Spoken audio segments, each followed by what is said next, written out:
No päivä, mä oon Heikki ja mä työskentelen H&M-kaupassa.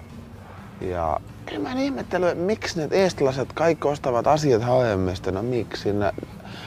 Hommi, kun teet Uksenlahti, rummeltavat rusikat jopa ennen.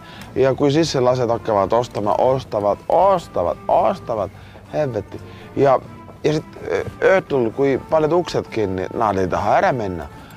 Tää tulee takaisin sisset, rykib sisset, no helvetti. No miksi ne ostavat kaikki asiat siitä? Hei! No sieltä taas yksi. Hei kunti! Miksi sä ostat kaikki asiat siitä? No sä kukkut kokkuuselle koormaa alliju. No miksi syötte viroseita asioita? H&M on kvaliteetne ja odav. No tää on otava, aga miksi sä ostat kaikki asiat siitä? On toisipuoteen myös.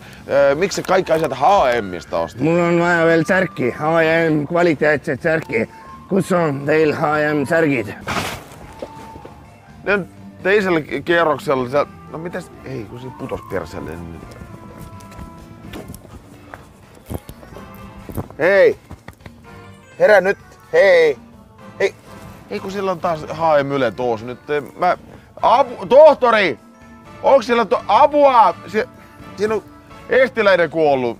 Hei! Juhattakaa mind, kus on H&M särgid. Särkki, no, herra jumala, sulla on puusärkki näin tarvis.